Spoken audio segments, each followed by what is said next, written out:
Go Taurus, ito na yung February reading mo. Overall, ano yung makikita ng mga cards, possibilities, mga dapat mong malaman. Malatag muna natin yung mga cards mo lahat bago natin pag-uusapan yan.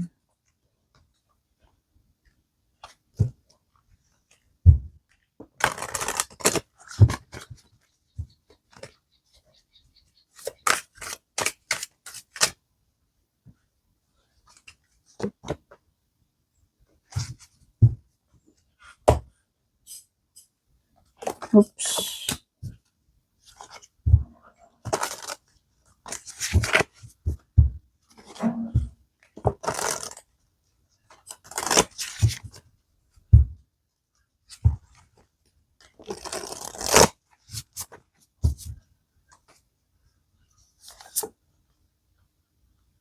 Decision.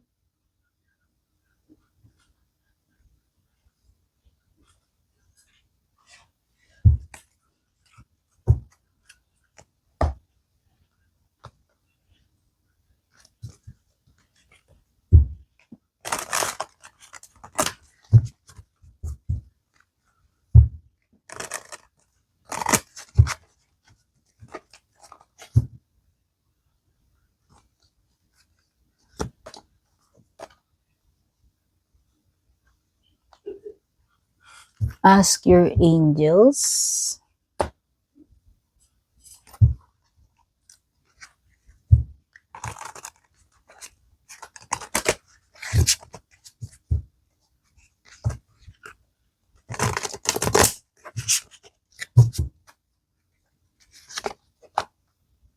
Safe space.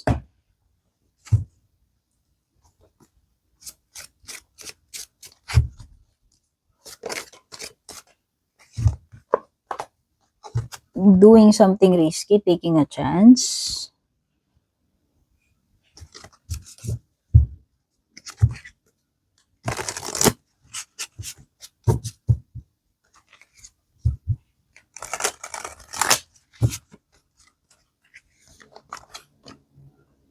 You're my obsession. Cycle repeat.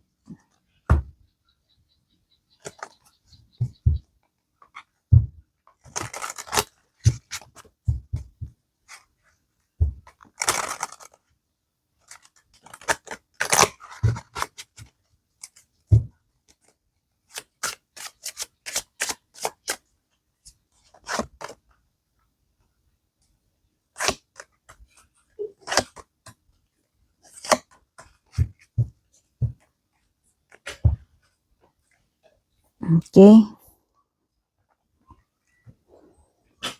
So, yung unang-una is peace.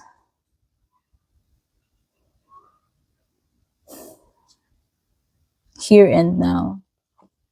Ano pa? Decision.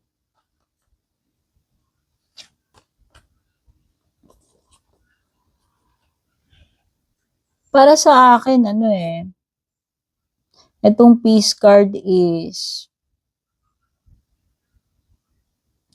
at time para mag-reflect ka, ikalma mo muna yung sarili mo. Or it could be na etong peace card mo is something related talaga literally sa making peace. Whether itong peace card mo is making peace with yourself or making peace with someone, no? Maaaring merong healing dito, may acceptance, merong pakikipag-ayos, pakikipagbati. Pakikipag-peace, literal na pakikipagbatian, pakikipag-peace. So, naka-feel ko is mas pipiliin mo na mas pipiliin mo yung peace over arguments. Mas pipiliin mo yung magkaroon ka ng peace of mind kaysa maging i-prove mo yung point mo or makipagtalo. No? I think itong peace na to is finding Excuse me. Finding a safe place. It's a period ng pagiging calm. It's a period ng pagpapatawad. No? A period na matahimik, matiwasay. And itong here and now mo is, pagiging present and focus doon sa present situation mo.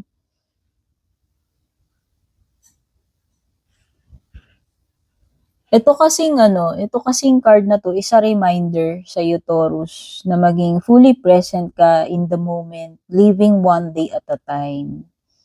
Okay? So, lahat ng mga anxiety mo, worries mo, huwag ka muna mag-isip about tomorrow.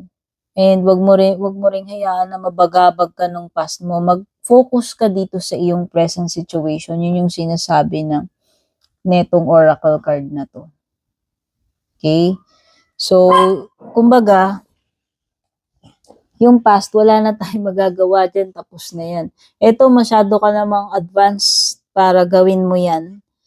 Itong future. So, dito ka mag-work sa present. Yung pinaka-answer, solution sa situation mo is realize dito sa iyong present situation. Dito ka mag-focus. Ito yung asikasuhin mo muna sa ngayon. Huwag ka munang mag-take on anything too much on your plate na hindi mo mahahandle pa. Okay? And i-detach mo yung sarili mo doon sa past. No, yung present situation mo ang pinaka-importante. Kung ano ka ngayon, ano ang meron dito sa present mo, yun yung asikasuhin mo. Importante kung ano yung meron ngayon. Be here. Be here dito sa present. Okay? Ano pa? Decision. Mukhang merong important decision to make. Etong February, no? Sometimes the best decision is no decision at all. Kasi pagka tingin ko lang kung nape-pressure ka yung itong message na to particular to kung nape-pressure ka. Minsan ang pinaka-solution dun sa problema is wala tayong gagawin talaga at all. Totoo yan Minsan ganun Minsan nararattle kasi tayo na kailangan may gawin ako Parang yun din yung nafe-feel ko dito na parang energy mo rattled. Kaya ikalma mo yung sarili mo. Meditate. Okay? There is no need to rush. Hindi ka dapat mabagabag. Kung meron ka mga important decision to make sure to gawin mo yon sa kalmadong state of mind. Kung hindi yung pressured, distressed ka. At kung ganun yung energy mo, kailangan mo munang mag-take a pause hanggang kumalma yung nerves mo. Oo. Feeling ko lang kung magulo rin lang ang isip mo and nalilito ka, mas magandang wala ka na lang munang gawing decision at all. Yun yung nafe-feel ko ditong sinasabi sa baraha mo. Okay? Kaya nga sinasabi ko doon sa kalmadong state of mind ka gagawa ng decision. Okay, Tiger is making a risk. I think yung iba sa inyo dito, kaya siguro lumilitaw din tong decision na ito.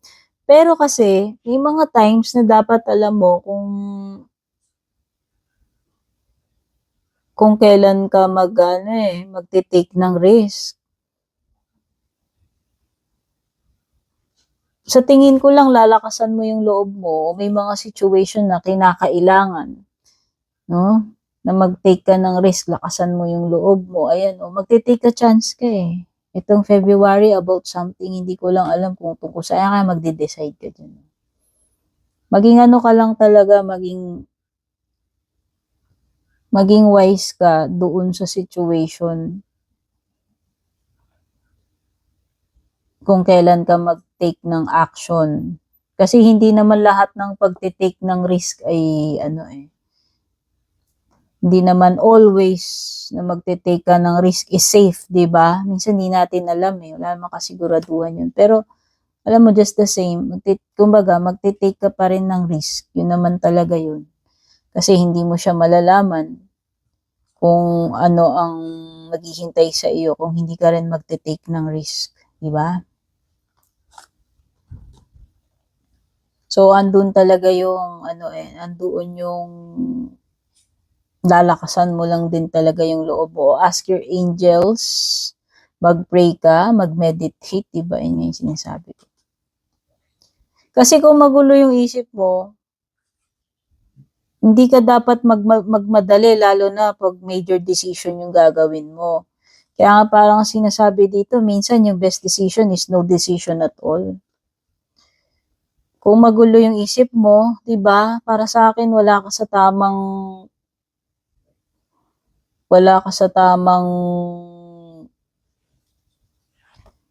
situation na gagawa ka agad ng action, decision, major decision.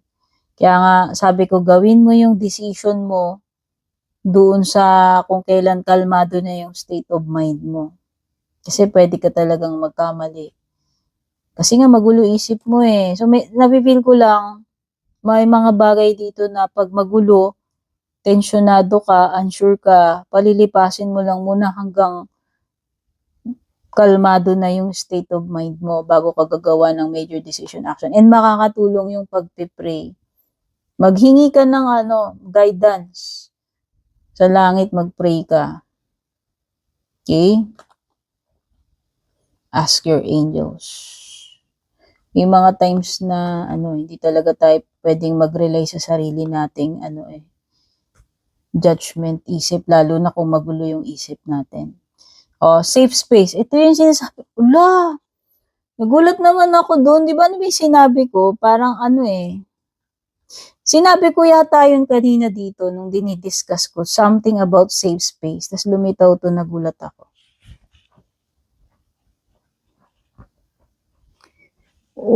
Feeling ko nga merong chaos and kailangan mong makahanap ng sanctuary. Nung nabanggit ko yung kanina Kailangan mo ng safe space. Kailangan mo ng security, reassurance, no? Safe space, emotional sanctuary. Di ba? Ayan na naman. Kasasabi ko lang, tas ngayon ko lang nabasa. Emotional sanctuary, comfortable solitude, protected vulnerability. Here I am safe. Sa tingin ko, makakahanap ka ng safe space during the time of chaos ngayong February. Ano man yung mga pagdadaanan mo. Nakakasense kasi ko ng uneasy energy, pagiging magulo yung isip. Kaya nga sabi ko, kailangan mo ng safe space, whether itong safe space na to is a person na maaaring siya yung makakapagbigay sa'yo nun. Family member, friend, sino man yan. Kailangan mo munang palipasin yung magulong situation. Yun yung nafe-feel ko parang merong some kind of chaos and distressful energy. Kaya nga may mga time na kailangan na palipasin mo na lang muna bago ka magpatuloy, bago ka gumawa ng major decision or action. And yun yung mga, mostly yun yung mga lumilitaw. May period ng pagiging nababagabag, hindi alam gagawin, kaya nga mag-pray ka, ask your angels. Nabigyan ka ng bigyan ka ng clarity, bigyan ka ng naikalma ka, kalma yung isip mo, para mawala yung mga distractions sa isip mo. Yun yung more na feel ko. Okay? Ano pa? Sa love life mo, So, merong person na na-obsess dito. Kaya alam, parang ang toxic, unhealthy pattern dito. May mga cycles repeating. May nangyari na last year, may nangyari na ng January, about to repeat pa rin itself itong February pagdating sa love life. Excuse me. Nadidigay ako, excuse me. Pagdating sa love life mo, same drama. Kung ako tatanungin, Taurus, parang wala pa rin pinagbago, wala pa rin improvement sa sitwasyon ninyo nitong person na to. Same toxic cycle, same drama, paulit-ulit lang. Ibang araw lang, pero same energy, same pattern, same cycle repeating itself. Yun lang at yun lang yung nangyayari sa inyo until this month of February. Yan, stuck in a loop eh. And wala ka pa rin peace of mind. Ayan, tensyonado ka. Diba? Alam ko, ang lakas, feel ko lang talaga sa intuition ko kanina. Hindi ko alam. Pero ito ay para sa mga nakaka-relate lang. So, parang related din siya sa love life mo. Na itong February mo is parang wala kang peace of mind. Kaya nga try to find calm amidst the chaos. Yun yung sinasabi ko eh. Hindi naman talaga natin ma-avoid yung mga chaos na yan, yung mga problema. Pero paano natin i-maintain yung sanity natin? Paano natin magagawa yung peace of mind na yun? Yun eh. The one solution is to pray. Ask help. Mag-pray ka. Pero yun na nga, sabi ko nga, may mga stress pa rin dito, andun pa rin yung lingering pa rin yung problema when it comes to your love life. Pagdating sa setup, pagdating dun sa person, same problem. Same person man ito or new person, parang nga na-feel ko, same pattern pa rin ng toxicity yung nangyayari sa'yo ngayong February. Sabi ko nga, wala pang improvement or magandang pagbabago. Stressed ka pa rin. Problematic ka pa rin. Still obsessing pa rin. Kung meron man nag-obsess sa inyong dalawa rito, kung sino man yan sa inyo. Yung tipong affected ka pati work mo, productivity mo, alam mo yun? Which is, hindi magandang energy. Kasi dapat ang person natin, siya dapat yung safe space natin, pero hindi eh. Itong person na to, instead na bigyan ka niya instead na siya yung nagpapakalma sa'yo, instead na hindi ka niya binibigyan ng stress, actually nakaka-contribute pa tong person na to doon sa stress mo, doon sa pagiging aligaga mo, worry mo, tension sa'yo. So, in a way, na-feel ko, itong person na to is toxic siya sa'yo. Okay? Ano pa?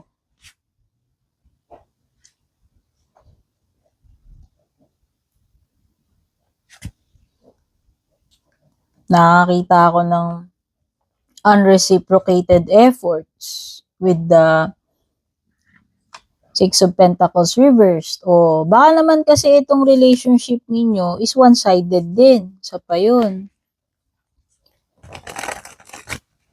And kung naghahanap ka ng total commitment from this person, hindi ko rin yan na-feel. Kasi baliktad din yung Hierophant. It could be, kung merong mga bagay dito related sa pagpapakasal, wala pa. Wala pa akong nasisense na magsisettle down tong person na to, magpapatali ito sa'yo. Pwede nga ayaw niya nga ng commitment eh. Pwede nga ina-avoid niya yung topic na yan eh. Hindi siya ready to get married pa, magpatali, responsibilities and all. Okay? Pwedeng one-sided, no? Pwedeng this person is someone na hindi mo deserve.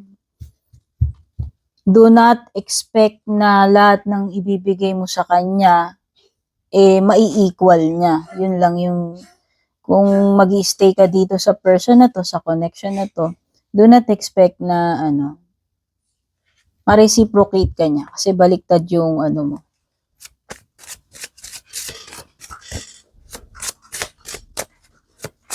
In terms of pera, naman mukhang may stability naman with the King of Pentacles. Although kung nag-expect ka ng mga bayad-bayad, whether ikaw yung babayaran or kung mababayaran mo na ba yung mga lahat ng dapat mong bayaran, mukhang hindi pa. Kung nag-expect ka rin na may return na doon sa in-invest mo, mukhang wala pa sa ngayon, mukhang hindi pa ngayong February yan. May mga bagay dito na malalim, mahirap unawain, something related sa spiritual.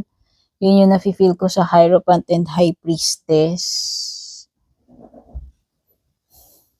May mga bagay dito na walang kasiguraduhan sa ngayon, February, kung ako tatanungin. May mga tao ditong unwilling to compromise. May mga tao ditong not ready to give or return the favor sa'yo kung nag-expect ka man ng gano'n na yan. Basta meron ditong kaya nga sinasabi ko nga, pagdating sa mga bagay in general, maganda na wag ka na lang mag-expect kasi baka ma-disappoint ka lang. Baka kasi nagbibigay ka, whether sa love life yan, hindi. Pera man yan, hindi. Effort, time. Baka kasi nag-expect ka na babalik, pero hindi nga. So, the best is to wag ka na lang mag-anticipate ng babalik yung mga bagay na ginagawa mo or masusuklian ka dyan. Kasi pwedeng hindi. May mga lessons na matututunan for sure. Kasi andyan ang Judgment card, nandyan ang Hierophant reversed. Meron ditong person na hindi siya open doon sa idea mo. O sa love life man yan in general. Pwedeng magkaiba kasi kayo ng pananaw, values, or religious beliefs. So, pwedeng yung iba dito yan, pwedeng if you have a connection, romantic connection, pwedeng iba may culture differences, religious beliefs. Okay? Pwedeng yun yung isa sa barrier. Nakaka-feel din ako ng baka pag may humingi ng tulong dito, hindi matulungan. Pag may humiram, hindi mapahiram. Or kung nag-e-expect na babalik yung pera, hiniram man yan, no? Pwedeng hindi maibalik. Hindi kayang ibalik, hindi kayang suklian, hindi kayang i-reciprocate pera man yun or hindi. Merong something na manunumbalik with the Judgment, tao man ito or hindi. May mga bagay dito na marirealize, merong mga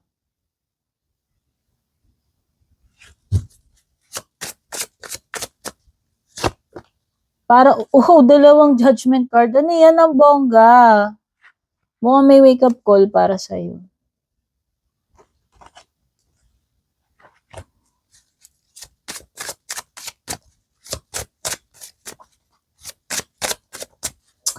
Dapat mo talagang ma-realize na may mga bagay na hindi nababalik dito. Bagay man yan, tao. Hindi may babalik. Pwedeng hindi na talaga siya babalik doon sa dati. Alam mo yun. Kaya nga sabi ko, pag nagbigay ka doon at expect, pag may ginawa ka, nagbigay ka, huwag ka na lang mag-expect na tuwing may gagawin ka, ibabalik sa'yo yan. Huwag. Kung ayaw mo ma-disappoint. Okay? Pero hindi naman all bad. You have also the 10 of Cups dito. Hindi na naman puro chaotic yan. Hindi na naman puro stress. Sabi ko nga in terms of pera, ikaw, wala naman ako nakikita ang problema about your stability. Ikaw, sa'yo, pagdating sa'yo, walang problema. Nakikita ko. Magagawa mo yung mga dapat mong gawin dito in terms of pera, mukhang wala namang danger pagdating sa'yo. Nakikita ko na matatapos din itong period ng pagiging magulo, chaotic, tension, mga problema mo matatapos din yan. Kasi yun yung indication ni 10 of Cups na merong happy ending after all this chaos. mga problema na dadanasin mo dito sa month na to is meron pa ring magandang naghihintay sa iyo.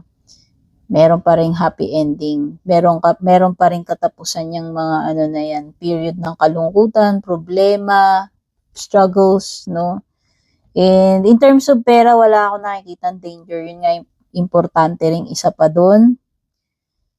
Huwag ka lang mag-give up, yun na yung nakikita ko dito. Or maybe this is a sign na kailangan mong maging aware, mag-ingat ka sa paligid mo, maging cautious ka, maging observant ka.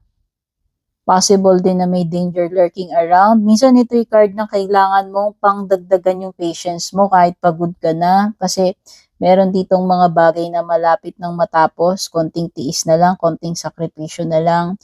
Maybe this is waiting period din kung kinakailangan mong maghintay kahit napagod ka na.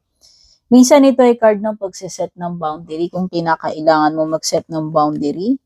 Kung kinakailangan mong diretsahin, talampakin, prangkahin kung sino man itong mga tao na kailangan mong harapin.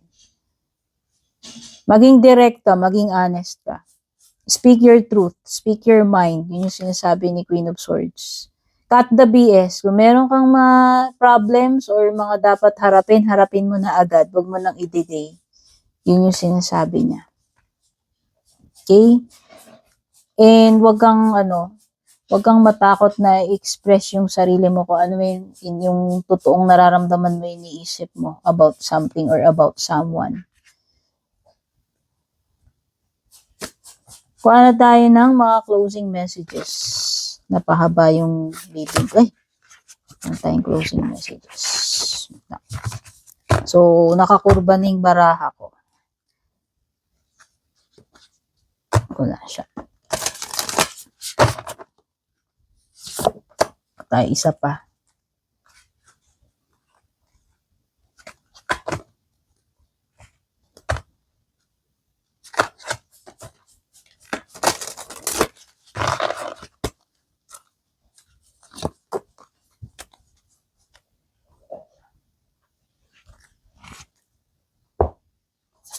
Ito yun.